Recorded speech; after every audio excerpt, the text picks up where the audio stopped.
नमस्कार दोस्तों, learning classes में आपका स्वागत है। और आज हम जो पढ़ने वाले हैं क्लास 10th की जो मैथ्स है उसका कुछ टॉपिक पढ़ेंगे। तो आज हम जो टॉपिक पढ़ने जा रहे हैं वो है वर्ग। तो चैनल को सब्सक्राइब कर लें और बेल आइकन को प्रेस कर लें ताकि आपको जब भी मैं नया वीडियो अपलोड करूँ तो उसका नोटिफिकेशन आप तक पहुंच जाए। तो आज हम पढ़ने वाले हैं सर्कल या वर्ग। सबसे पहले में जानेंगे सर्कल या वर्ग कहते किसे हैं। तो एक कोई निश्चित या स्थिर बिंदु, इस स्थिर बिंदु से एक निश्चित दूरी पर, मान लेते हैं कोई निश्चित दूरी है, इस निश्चित दूरी पर बिंदुओं का एक प्रकार से लोकस या बिंदुओं का जो समूह होता है, इनको मिलाने से जो आकृति बनती है इसी को हम क्या कहते हैं, वर्ग कहते हैं। ये विभिन्न क्या है, बिंदु हैं, बहुत सारे बिंदु हैं। इन पॉइंट्स को मिलाने से जो आकृति बनती है उसको कहते हैं वर्ग। एक निश्चित बिंदु से स्थिर दूरी पर विभिन्न बिंदुओं को मिलाने से जो आकृति बनती है उसको कहते हैं वर्ग। और ये जो निश्चित दूरी होती है इसको कहते हैं आर। तो ये क्या कहलाती है, वर्ग की त्रिज्या कहलाती है। ये जो आर है, ये आर क्या है, वर्ग की त्रिज्या है। और ये निश्चित जो स्थिर बिंदु है, इस स्थिर बिंदु को कहते हैं वर्ग का केंद्र। इस स्थिर बिंदु क्या कहते हैं, वर्ग का केंद्र कहते हैं। और इस जो निश्चित दूरी होती है इसको कहते हैं वर्ग की त्रिज्या, जिसको आर से डिनोट करते हैं। और जो विभिन्न जो बिंदु हैं, इन बिंदुओं को जो मिलाते हैं तो ये मिलाने वाली जो रेखा कहलाती है ये कहलाती है वर्ग की परिधि।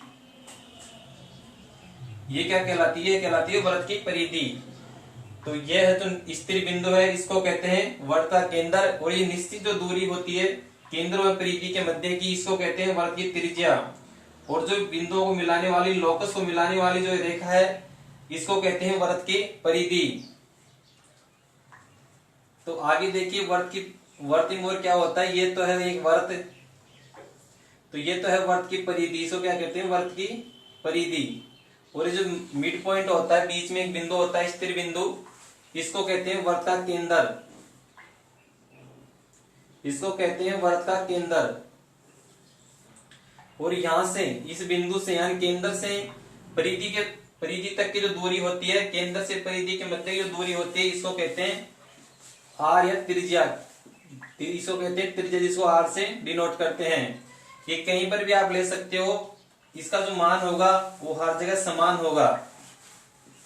इसका जो मान होगा और हर जगह क्या होगा, प्रत्येक जगह समान होगा, जिसको आर से डिनोट कर रहे हैं, वर्ग की त्रिज्या है। और किसी भी वर्ग में जो त्रिज्या का दोगुना होता है उसको कहते हैं वर्ग का व्यास। ये इसका केंद्र है, ये इधर भी त्रिज्या है, इसकी इधर भी त्रिज्या है। तो ये जो त्रिज्या है यानी ये पूरी दूरी है ए से लेकर के बी तक की, ए से लेकर के बी तक की जो दूरी है इसको कहते हैं वर्ग का व्यास। इसको क्या कहते हैं, वर्ग का व्यास कहते हैं। किसको, ए से लेकर के बी तक की जो दूरी है इसको कहते हैं वर्ग का व्यास।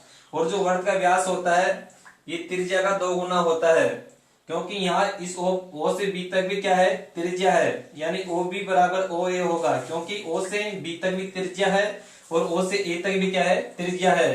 तो त्रिज्या का 2 गुना क्या होता है, वर्ग का व्यास होता है। अब देखिए आगे, वर्ग का जो व्यास होता है वो वर्ग को 2 भागों में डिवाइड करता है। तो देखते हैं 2 भागों में किस प्रकार से डिवाइड करता है।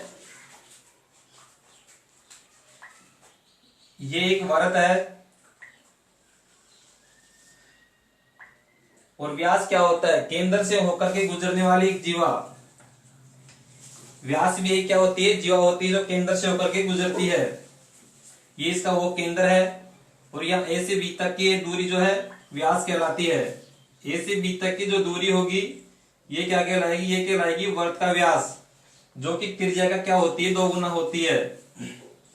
व्यास जो होता है वो त्रिज्या का 2 गुना होता है। और जो ए हो और जो ओ बी है ये बराबर होगा। क्यों होगा, क्योंकि ये भी त्रिज्या है, यहां से ए तक भी त्रिज्या है और ओ से बी तक भी क्या है, वर्ग की त्रिज्या है। तो ये त्रिज्या हर जगह प्रत्येक जगह समान होती है और त्रिज्या का 2 गुना व्यास होता है। और जो व्यास होता है डायमीटर होता है, ये वर्ग को 2 भागों में डिवाइड करता है। देखिए ये जो ऊपर वाला पार्ट है जिसको मैं इस प्रकार से डिनोट कर रहा हूं, ये ऊपर वाला जो पार्ट है ये एक अर्धवर्त है। देखिए इसको हम अलग निकाल देते हैं इसमें से इस प्रकार से। ये तो हमारा क्या था, ये था हमारा व्यास, ये था हमारा व्यास। तो यहां से जो दूरी होगी ये भी क्या होगी, आर ही होगी, और ये भी आर होगी और ये भी आर होगी। यानी अर्धवर्त की त्रिज्या और वर्त की जो त्रिज्या है वो हमेशा समान ही रहती है, इसमें कोई चेंजेस नहीं होता है। लेकिन पूरे वर्त का जो कोण देखा जाए, यहां से जो कोण देखा जाए तो पूरे वर्त का जो कोण बनता है, ये जो पूरा कोण है ये कितने डिग्री का है, 360 डिग्री का है। लेकिन अर्धवर्त में यही कोण कितना हो जाता है, इसका आधा हो जाएगा, कितना हो जाएगा, 180 डिग्री का हो जाता है। यानी कि जो डायमीटर होता है वो वर्त के कोण को 360 डिग्री टोटल होता है, उसको दो भागों में डिवाइड कर देता है, 180 डिग्री और 180 डिग्री में। तो ये जो व्यास है इसको दो भागों में डिवाइड कर देता है, तो जो आधा भाग बचता है, इस आधा भाग जो है इसको कहते हैं अर्धवर्त। इसको क्या कहते हैं, अर्धवर्त। और जो नीचे वाला आधा भाग बचा है इसको क्या कहते हैं, अर्धवर्त कहते हैं। इसको क्या कहते हैं, अर्धवर्त कहते हैं। तो डायमीटर जो होता है वर्त को दो भागों में डिवाइड करता है, और प्रत्येक भाग को क्या कहा जाता है, अर्धवर्त कहा जाता है। अब आगे देखिए, वर्त में जो है सबसे बड़ी जो जीवा होती है वो होती है वर्त का व्यास। और जीवा कहते किसे हैं, वर्त में परिधि को प्रतिच्छेद करने वाली कोई भी लाइन हो उसको क्या कहते हैं, वर्त की जीवा कहते हैं। जैसे ये कोई लाइन है ए से बी तक, तो ये क्या होगी, वर्त की जीवा होगी। जब यही जीवा केंद्र से होकर गुजरे, मान लीजिए केंद्र है, ये वर्त का केंद्र है, और ये CD कोई जीवा है, तो यदि केंद्र से होकर गुजरे तो इसको कहते हैं व्यास। और व्यास ही सबसे बड़ी जीवा होती है किसकी, एक वर्त की। एक वर्त में सबसे बड़ी जो जीवा होती है वो उसका व्यास ही होती है। ए से लेकर के बी तक भी एक जीवा है, लेकिन ये जीवा है ये इस व्यास से हमेशा छोटी होगी। सबसे बड़ी जीवा तो केवल व्यास ही होती है। तो देखिए जो जीवा होती है ये भी व्यास को दो भागों में डिवाइड करती है, लेकिन ये समान भागों में डिवाइड नहीं करती है। समान भागों में केवल व्यास जो होता है या सबसे बड़ी जो जीवा होती है जो केंद्र से गुजरती है वो ही दो समान भागों में डिवाइड करती है। अन्यथा जो जीवा कहीं से भी अगर डाली गई हो किसी वर्त में तो जीवा उस वर्त को दो समान भागों में डिवाइड नहीं करती है। तो देखते हैं ए से बी तक भी एक जीवा है, इसको कहते हैं जीवा। यह है वर्त की जीवा। और ये जो स्मॉल है, ये इधर का जो चाप है, छोटा चाप, इसको कहते हैं लघु चाप। इसको क्या कहते हैं, लघु चाप कहते हैं। और जो अंदर का एरिया है इसको कहते हैं लघु वर्तखंड। इसको क्या कहते हैं, लघु वर्तखंड। इसी प्रकार से जो इधर वाली जो परिधि है, बड़ा भाग है परिधि का, इसको कहते हैं दीर्घ चाप। इसको क्या कहा जाता है, दीर्घ चाप कहा जाता है। और जो बड़ा क्षेत्रफल है इस क्षेत्रफल को कहा जाता है दीर्घ वर्तखंड। इसको क्या कहा जाता है, दीर्घ वर्तखंड। तो एक जीवा भी किसी भी वर्त को दो भागों में डिवाइड करती है, लेकिन दो समान भागों में डिवाइड न करके वो असमान भागों में डिवाइड करती है। समान भागों में केवल जो वर्त का व्यास होता है वही वर्त को दो समान भागों में डिवाइड करता है। तो यहां से ये चीज याद रखनी है। आगे देखते हैं,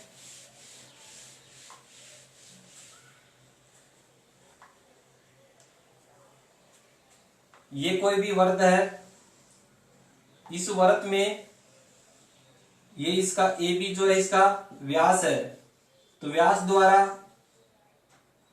द्वारा परिधि पर जो कोण बनाया जाता है वो हमेशा 90 डिग्री का होता है। चाहे कहीं पर भी ये कोण बना हो, ये हमेशा कितनी डिग्री का होगा, 90 डिग्री का होगा। यानी कि वर्त के व्यास द्वारा उसकी परिधि पर हमेशा 90 डिग्री का कोण बनाया जाता है।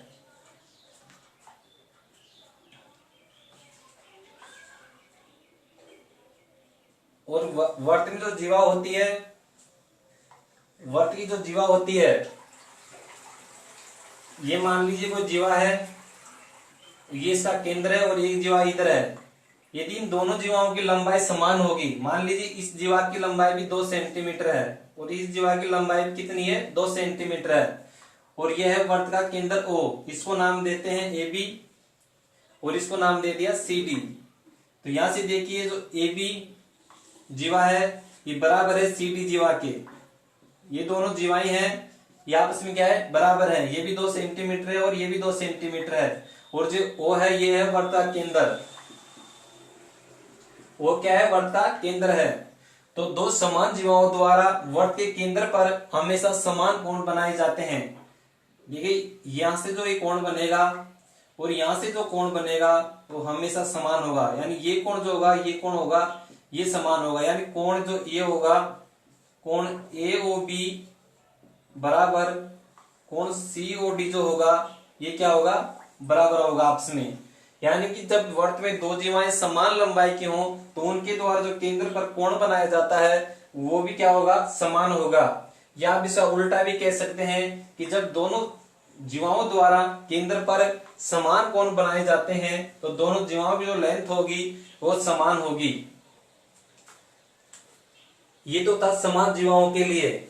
जब जीवाएं समान दे रखी हो तो केंद्र पर बनने वाला कोण भी क्या होगा, समान होगा। लेकिन जब जीवाएं असमान हो तब किस प्रकार से कोण बनेगा,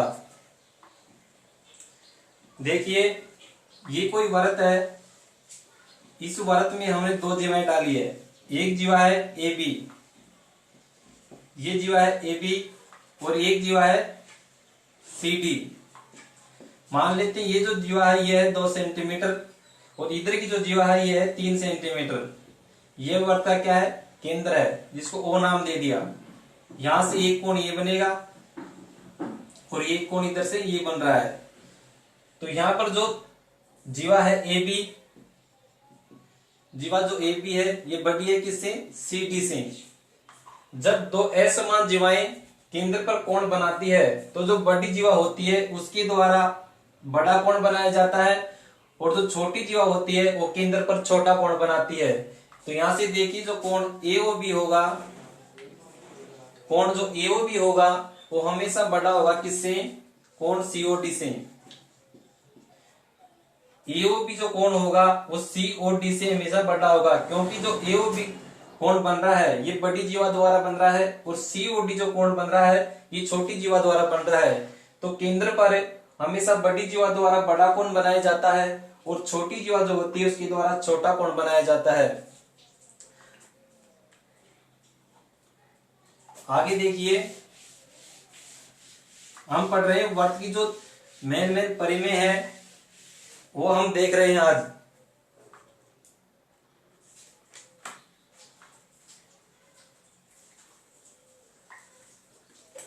देखिए वर्त में जो केंद्र होता है, इस केंद्र से जीवा पर जो लंब डाला जाता है वो उस जीवा को दो समान भागों में डिवाइड करता है। ये कोई जीवा है, इसको नाम दे दिया A व B। AB क्या एक जीवा है, O वर्त का केंद्र है और इस केंद्र से इस जीवा पर एक लंब डाला गया है जिसको M नाम दे दिया गया है। यानी AB क्या है, यहाँ पर AB है वर्त की जीवा, AB क्या है, वर्त की जीवा है। तो इस जीवा पर केंद्र से जो लंब डाला जाता है और जब लंब डाला जाता है तो लंब सामने वाली भुजा पर हमेशा 90 डिग्री का कोण बनाता है। तो ये जो केंद्र से इस पर OM जो लंब डाला गया है, ये OM जो लंब डाला गया है, ये जो जीवा है AB इसको समद्विभाजित करता है। इसको क्या करेगा, समद्विभाजित करेगा। वर्त के केंद्र से उसकी जीवा पर डाला गया लंब उस जीवा को दो समान भागों में डिवाइड करता है। यानी कि यहां से जो AM होगा ये बराबर MB के होगा। जो AM होगा यानी ये जो भाग होगा, ये जो भाग होगा, ये दोनों समान होंगे और इधर से इधर को इससे मिला दे, यानी AO को मिला दे और इधर से OB को मिला दे तो ये दूरी भी समान होगी। ये दूरी समान क्यों होगी, क्योंकि यहां से यहां तक ये क्या है, वर्त की त्रिज्या है। तो वर्त की त्रिज्या वर्त में कहीं पर भी ली जाए तो समान होती है, इसलिए AO बराबर किसके होगा, OB के होगा, क्योंकि दोनों क्या है, वर्त की त्रिज्याएं हैं। और OM जो है लंब है जो जीवा ए बी को दो समान भागों में विभाजित करता है। तो यहां से आपको याद रखना है कि जब वर्त के केंद्र से जीवा पर कोई लंब डाला जाता है तो वह लंब उस जीवा को दो समान भागों में विभाजित करता है। या आप उसका उल्टा भी कर सकते हैं कि जब किसी जीवा पर कोई भी लाइन खींची जाए और उस जीवा को दो समान भागों में डिवाइड करती हो तो वो हमेशा और हमेशा उस पर लंबी होगी। अगला पॉइंट देखते हैं वर्त का। जब किसी वर्त में दो जीवाएं दे रखी हो,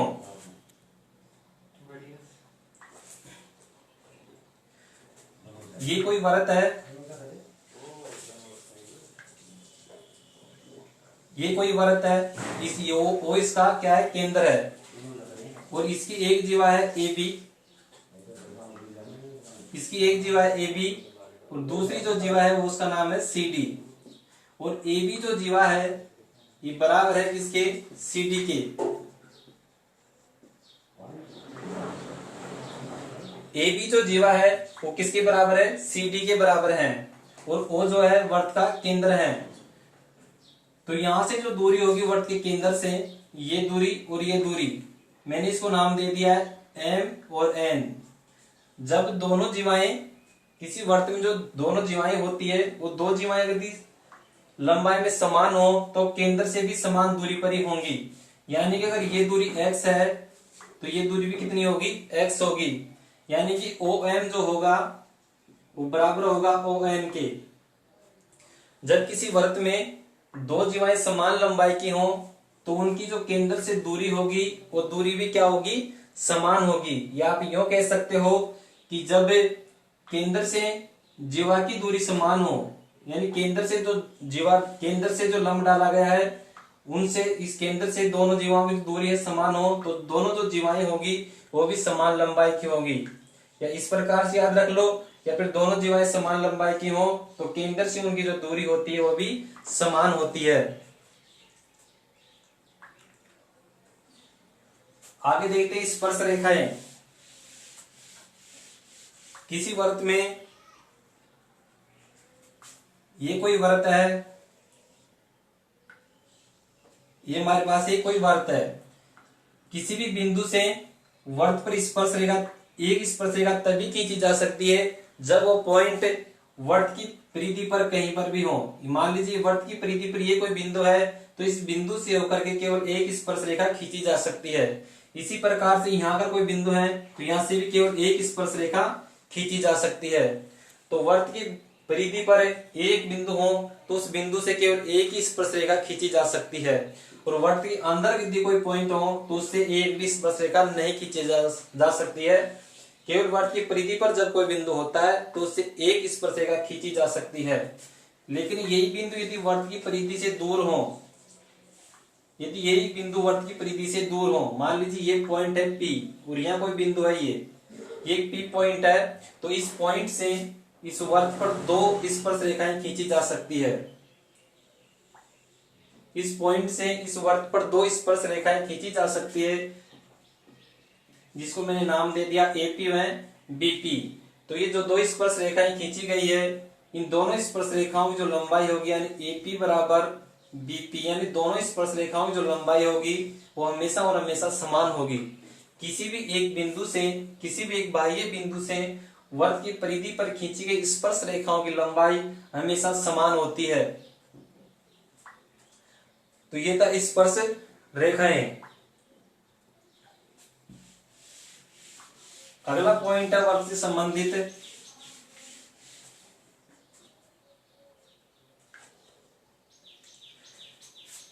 ये एक वर्त है, ये हमारे पास वर्त है, ये इसका वो केंद्र है, ये इसकी जीवा है, और इस जीवा द्वारा या इस चाप द्वारा की परिधि पर जो कोण बन रहा है ये मान लीजिए कितना है, थीटा कोण है, और ये वर्त का केंद्र O है। तो वर्त के केंद्र O पर या वर्त का जो केंद्र है इस पर जो कोण बनेगा वो कितना बनेगा, ये बनेगा 2 थीटा। ये कोई चाप है AB, तो वर्त की परिधि पर किसी भी चाप द्वारा किसी चाप द्वारा वृत्त की परिधि पर जो कोण बनाया जाता है उस कोण का 2 गुना कहां पर बनता है, केंद्र पर बनता है। यानी कि परिधि पर जो कोण बना है उस कोण का 2 गुना कहां पर बनेगा, केंद्र पर बनेगा। मान लीजिए ये कोई वृत्त है, इस वृत्त में इस जीवा द्वारा यहाँ पर जो कोण बनाया गया है, यहाँ पर जो कोण बनाया गया है ये 40 डिग्री है और ये वृत्त का क्या है, केंद्र है। तो यहाँ पर जो कोण बनेगा ये इस कोण से 2 गुना होगा, यानी ये कितना होगा, 80 डिग्री हो जाएगा। ये कोण कितना डिग्री हो जाएगा, 80 डिग्री हो जाएगा। तो यानी किसी भी चाप द्वारा वृत्त की परिधि पर बनाया गया कोण उसके केंद्र पर बने कोण का आधा होता है, क्योंकि ये कि परिधि पर केंद्र पर बना कोण परिधि पर बने कोण का 2 गुना होता है।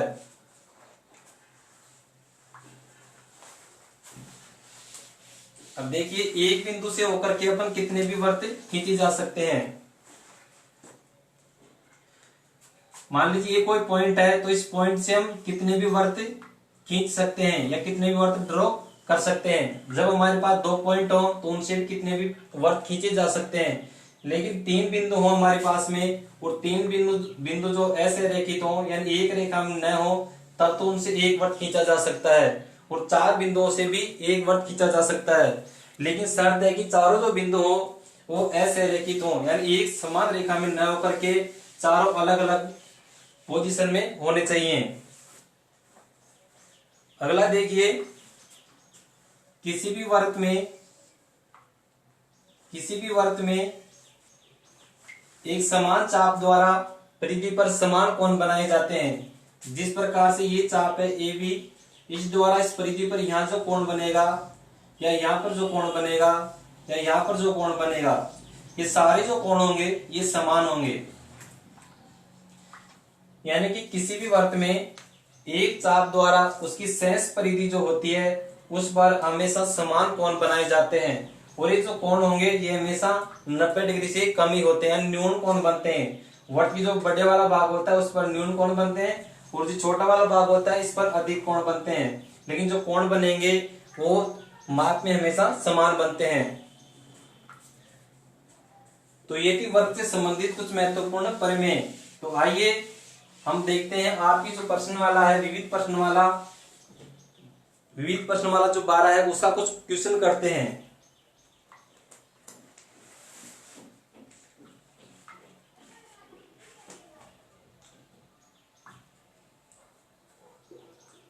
देखिए पहला क्वेश्चन है कि किसी वृत्त की जो त्रिज्या दे रखी है वो दे रखी है 10 सेंटीमीटर।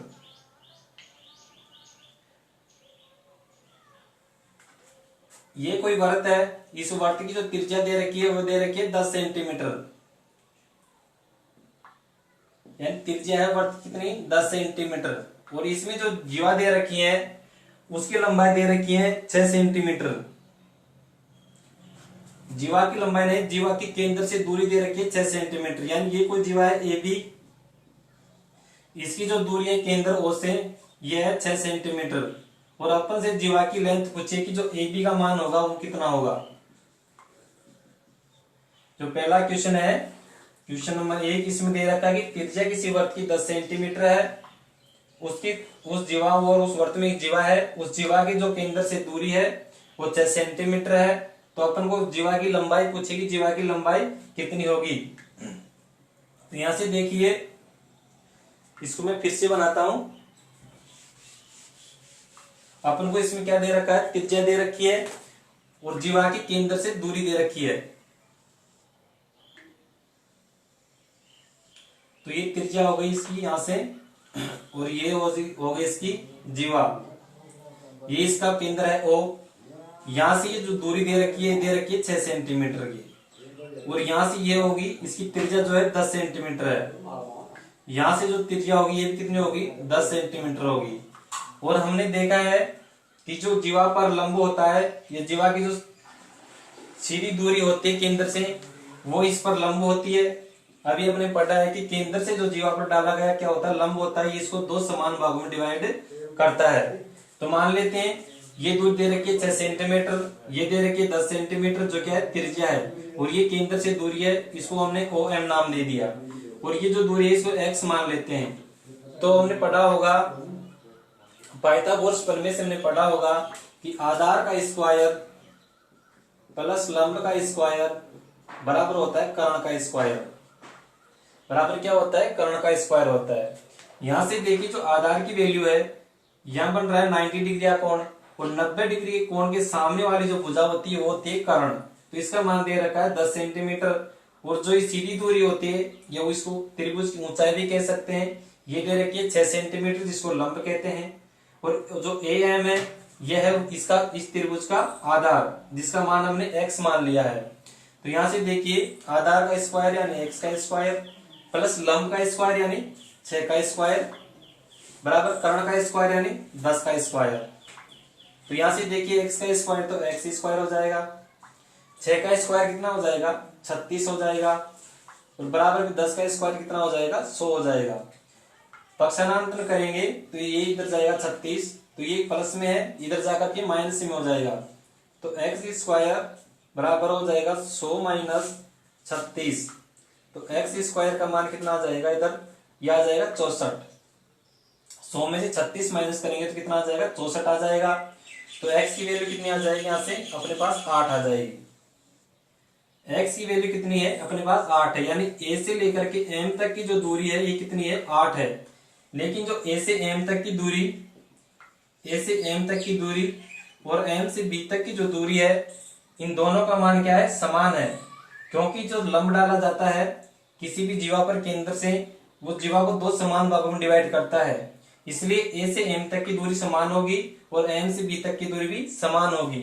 इसलिए a से m तक की दूरी जब 8 सेंटीमीटर है, तो m से b तक की जो दूरी होगी ये भी कितनी होगी? 8 सेंटीमीटर ही होगी। तो जो AB जीवा है, इस जीवा की टोटल जो लंबाई आ जाएगी वो कितनी आ जाएगी? 16 सेंटीमीटर आ जाएगी।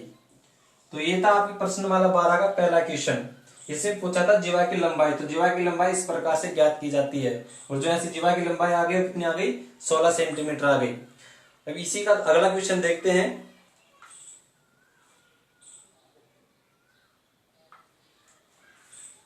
इसी का अगला क्वेश्चन है,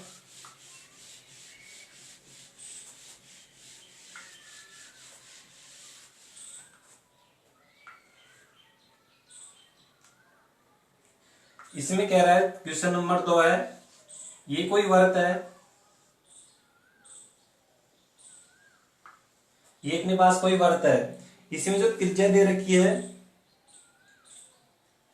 इसकी जो त्रिज्या दे रखी है r, वो दे रखी है 13 सेंटीमीटर, और जो जीवा की लंबाई दे रखी है वो दे रखी है 24 सेंटीमीटर। और अपन से जो पूछा है वो पूछा है केंद्र से जीवा की दूरी कितनी होगी। तो ये वो जो है वर्त का केंद्र मान लेते हैं। ये कोई जीवा है, इस जीवा को नाम दे दिया है AB, जिसकी लंबाई कितनी है? 24 सेंटीमीटर है। और यहां से ये जो दूरी है सीधी, इसको नाम दे दिया OM, और ये दूरी अपन को ज्ञात करनी है। तो केंद्र से जीवा पर जो सीधी लाइन होती है, ये सबसे छोटी लाइन जो होती है उसको ही वो क्या कहते हैं? लंब कहते हैं। यानी और ये लंब जो होता है ये इस जीवा को दो समान भागों में डिवाइड करेगा। तो ये जो दूरी होगी ये भी 12 सेंटीमीटर हो जाएगी और ये दूरी भी 12 सेंटीमीटर हो जाएगी। और वर्त की जो त्रिज्या दे रखी है ये दे रखी है 13 सेंटीमीटर। तो ये जो दूरी हो जाएगी ये हो जाएगी 13 सेंटीमीटर, और इधर से जो ये दूरी होगी ये भी हो जाएगी 13 सेंटीमीटर। और ये जो कोण बनता है ये हमेशा 90 डिग्री का कोण बनता है। 90 डिग्री के कोण के सामने क्या होता है? कर्ण होता है। नीचे क्या होता है? आधार होता है। ये होता है लंब। तो यहाँ भी पाइथागोरस प्रमेय लगाएंगे तो यहां से हो जाएगा आधार का स्क्वायर प्लस लंब का स्क्वायर बराबर कर्ण का स्क्वायर। यहां से आधार का मान दे रखा है कितना? 12। तो यहां से करेंगे 12 का स्क्वायर प्लस लंब मान लेते हैं x है, क्योंकि लंब पर वो ज्ञात करना है। तो ये हो जाएगा x स्क्वायर। कर्ण का मान दे रखा है 13 सेंटीमीटर, तो यह हो जाएगा 13 का स्क्वायर। 12 का स्क्वायर करेंगे तो 144 आ जाएगा, plus x square is equal to 169। 13 का स्क्वायर कितना हो जाएगा? 169 हो जाएगा। देखिए ये 144 है, पलट करके इधर जाएगा तो यह आ जाएगा x स्क्वायर बराबर 169 माइनस 144। तो x स्क्वायर की जो वैल्यू आ जाएगी वो आ जाएगी 25, और x बराबर कितना आ जाएगा 5। x बराबर कितना आ जाएगा 5 और अपने को x ही ज्ञात करना था। यानी जो OM लंब है या केंद्र से जो जीवा की दूरी है इसका मान कितना आ जाएगा 5 सेंटीमीटर। तो ये था आपका क्वेश्चन नंबर 2। अब देखते हैं अगला क्वेश्चन।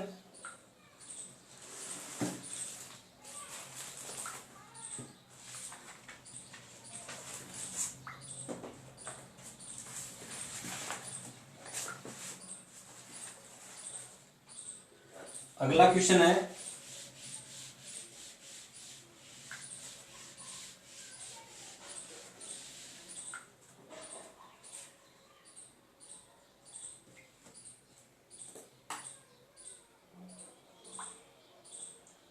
अगला क्वेश्चन क्या कह रहा है कि ये कोई वृत्त है।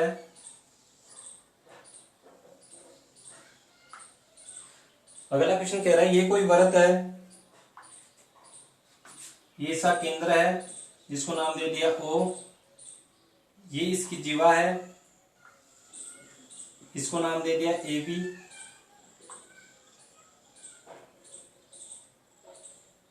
और यहां से ये बिंदु C है और ये बिंदु D है। यहां से जो दूरी दे रखी है OA की, ये दे रखी है 5 सेंटीमीटर। यहाँ पर जो क्वेश्चन नंबर है ये है 12, ये है क्वेश्चन नंबर 12, और O से A तक की जो दूरी है ये 5 सेंटीमीटर, और AB की जो दूरी है यानी AB जो जीवा है इसकी दूरी है, इसकी लंबाई जो है ये है 8 सेंटीमीटर। और आपको यहां पूछा है CD की लेंथ, कि CD की लंबाई कितनी होगी। तो AB की जो दूरी है या AB की जो लंबाई है वो 8 सेंटीमीटर है, ये इस पर लंब है, तो ये कितना हो जाएगा, इसको 2 भागों में डिवाइड करता है। अपन को पता है कि केंद्र से डाला गया जीवा पर जो लंब होता है वो हमेशा जीवा को 2 भागों में डिवाइड करता है। तो ये दूरी 4 सेंटीमीटर हो जाएगी, ये दूरी कितनी हो जाएगी 4 सेंटीमीटर हो जाएगी। और वृत्त की जो त्रिज्या दे रखी है वो दे रखी है कितनी, अपन को 5 सेंटीमीटर दे रखी है। तो आप देखेंगे कि जो O से D तक की दूरी है ये भी वृत्त की त्रिज्या है। त्रिज्या क्या होती है, केंद्र से परिधि तक की जो दूरी होती है या लंबाई होती है उसको कहते हैं वृत्त की त्रिज्या। तो यहां से जो OD होगा ये बराबर होगा OA के, और इसका जो मान होगा ये होगा 5 सेंटीमीटर। इसका जो मान होगा कितना होगा 5 सेंटीमीटर होगा। और O से C तक की जो दूरी है इस दूरी को अपन x मान लेते हैं, ये दूरी कितनी है x मान लेते हैं। तो यहां से आप पाइथागोरस प्रमेय चल करेंगे तो यहाँ ये 90 डिग्री का कोण हो जाएगा, ये इसका कर्ण है, ये इसका आधार हो जाएगा, और लंब अपन को ज्ञात करना है। तो लंब का स्क्वायर प्लस आधार का स्क्वायर बराबर हो जाएगा कर्ण का स्क्वायर। तो आधार इस लंब का स्क्वायर एक्स स्क्वायर प्लस आधार का स्क्वायर कितना हो जाएगा 16, और कर्ण का स्क्वायर हो जाएगा 25, यानी 5 का स्क्वायर 25 और 4 का स्क्वायर 16। 16 प्लट कर इधर जाएंगे तो एक्स स्क्वायर बराबर कितना आ जाएगा, ये इधर जाएगा माइनस हो जाएगा, तो यहां से हो जाएगा 9, और 9 का स्क्वायर करेंगे, 9 का जो अंडर रूट करेंगे तो x की वैल्यू आ जाएगी यहां से 3। x की वैल्यू कितनी आ गई अपने पास में 3 आ गई, यानी कि O से लेकर के जो C तक की दूरी है यह है 3 सेंटीमीटर, यह है 3 सेंटीमीटर, और O से लेकर के D तक की जो दूरी है यह है 5 सेंटीमीटर। तो जो C से लेकर के D तक की जो दूरी होगी ये हो जाएगी 5 माइनस 3 बराबर 2 सेंटीमीटर, यानी कि C से लेकर D तक की जो दूरी होगी ये होगी 2 सेंटीमीटर। तो ये था आपका क्वेश्चन नंबर 12। अगला क्वेश्चन देखते हैं।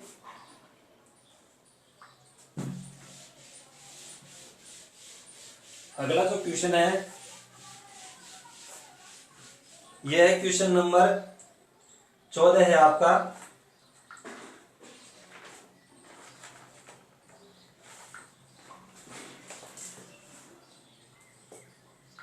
देखिए क्वेश्चन नंबर 14 क्या कह रहा है कि ये कोई वृत्त है,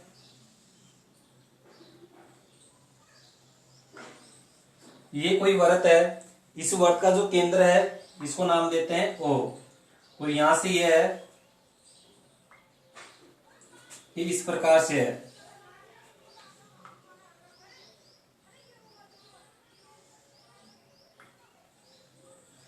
इसको नाम दे दिया ए, इसका नाम दे दिया सी और इसका नाम दे दिया बी। और ये जो कोण दे रखा है ये दे रखा है 20 डिग्री, इसका मान कितना दे रखा है 20 डिग्री। यानी कोण एबीसी जो है, कोण एबीसी इसका मान है 20 डिग्री। कोण ए बी व सी इसका मान कितना दे रखा है 20 डिग्री दे रखा है। और कोण एओसी का मान अपन से पूछा है, कोण एओसी इसका मान अपन को ज्ञात करना है, एओसी इसका मान अपन को ज्ञात करना है। तो देखिए अपन को पता है कि किसी भी चाप द्वारा, इस चाप द्वारा ये कोण कहां बन रहा है, इस चाप द्वारा, इस चाप द्वारा यहाँ को कोण कितना बन रहा है 20 डिग्री कोण बन रहा है। तो समान चाप द्वारा परिधि पर जो कोण बनता है उसका 2 गुना कहां पर बनता है, केंद्र पर बनता है। तो देखिए जो कोण एओसी होगा, कोण एओसी होगा वो कोण एबीसी का, कोण एबीसी का कितना होगा 2 गुना होगा, क्योंकि समान चाप द्वारा बनाया जा रहा है कोण भी। इस चाप द्वारा, इस एसी चाप द्वारा ये कोण जो 20 डिग्री बन रहा है, तो केंद्र पर इसी चाप द्वारा कितना कोण बनेगा, इससे 2 गुना कोण बनेगा। ये प्रमेय अभी हमने आपको बताई थी कि ये कोई चाप है, इस चाप द्वारा यदि यहाँ पर कोण थीटा बन रहा है तो इसी चाप द्वारा जो केंद्र पर कोण बनेगा ये कितना बनेगा 2 थीटा बनेगा। तो इस चाप द्वारा यहाँ पर जो कोण बन रहा है ये 20 डिग्री बन रहा है, तो केंद्र पर इसका कितना बनेगा 2 गुना बनेगा। तो इस प्रकार से एओसी का जो मान हो जाएगा वो हो जाएगा 20 into 2 is equal to 40 degree. यानी यहाँ जो कोण बनेगा ये कितना बनेगा 40 डिग्री का कोण बनेगा। यानी कि किसी भी एक समान चाप द्वारा केंद्र पर बना हुआ कोण परिधि पर बने कोण से 2 गुना होता है। तो ये था आपका क्वेश्चन नंबर 14। अगला क्वेश्चन नंबर 15 देखिए। क्वेश्चन नंबर 15 क्या कर रहा है,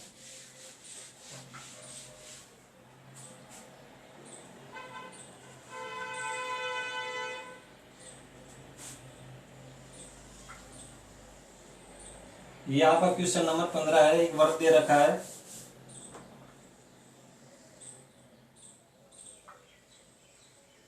ये कोई वर्त है और इस वर्त में ए बी एक व्यास दे रखा है। ए बी क्या है, वर्त का व्यास है, ये इसका ओ केंद्र है। यह है क्वेश्चन नंबर 15। और यहां से दे रखा है ए सी बराबर बी सी, यहां से दे रखा है ए सी बराबर बी सी, और इस जो सी बिंदु है सी पॉइंट यहां पर है, सी पॉइंट यहां पर है। और यहां से दे रखा है ए सी बराबर बी सी। तो अपन से पूछा है कोण सी ए बी, कोण सी ए बी जो है कितना होगा, यानी कोण सी ए बी कितना होगा। तो मैंने आपको एक प्रमेय बताई थी कि वर्त का जो व्यास होता है, वर्त का जो व्यास होता है वो उसकी परिधि पर हमेशा और हमेशा 90 डिग्री का कोण बनाता है। कितनी डिग्री का कोण बनाता है, 90 डिग्री का कोण बनाता है। तो ये है वर्त का व्यास। तो वर्त के व्यास द्वारा ये जो कोण बनेगा कोण सी, ये कितना होगा 90 डिग्री होगा। यानी यहां से जो कोण होगा कोण ए सी बी, इसका मान होगा 90 डिग्री। और किसी भी त्रिभुज के तीनों कोणों का जो मान होता है, त्रिभुज के जो तीनों कोण होते हैं उनका जो योग होता है वो होता है 180 डिग्री। तो 180 डिग्री में से ये जो कोण होगा ये कितना हो गया 90 डिग्री। तो शेष जो कोण बचे वो कितने बचे, 90 डिग्री बचे। तो 90 डिग्री ये जो भुजा है एसी और जो भुजा है बीसी, इन दोनों की लंबाई क्या है, समान है। तो जब किसी वर्त में समान जो लंबाई की जीवाएं होती है उनके द्वारा समान कोण बनाए जाते हैं। ये दो जीवाएं हैं, इनकी जो लंबाई समान है, तो ये जो कोण बनेगा ये यदि थीटा है तो ये कोण भी कितना होगा, थीटा होगा। तो जब ये कोण 90 डिग्री है, शेष कोण कितना बचा है 90 डिग्री, तो ये कोण भी कितना होगा, अगर ये कोण थीटा है तो ये कोण भी कितना होगा, थीटा होगा। तो 90 डिग्री का आधा कितना हो जाएगा 45 डिग्री। तो यानी ये कोण भी कितना हो जाएगा 45 डिग्री हो जाएगा। और ये कोण जो होगा ये भी कितना हो जाएगा 45 डिग्री हो जाएगा। क्योंकि जब दो समान भुजाएं होती है तो समान भुजाओं द्वारा समान कोण बनाए जाते हैं। और त्रिभुज के किसी भी त्रिभुज के जो तीनों कोणों का योग होता है वो 180 डिग्री होता है। तो इस प्रकार से ये जो कोण होगा कोण सी ए बी, इसका जो मान होगा ये होगा 45 डिग्री। तो ये था क्वेश्चन नंबर 15। तो आज की सेशन में इतना ही। मिलते हैं नेक्स्ट सेशन में। तब तक के लिए नमस्कार, जय हिंद, वंदे मातरम।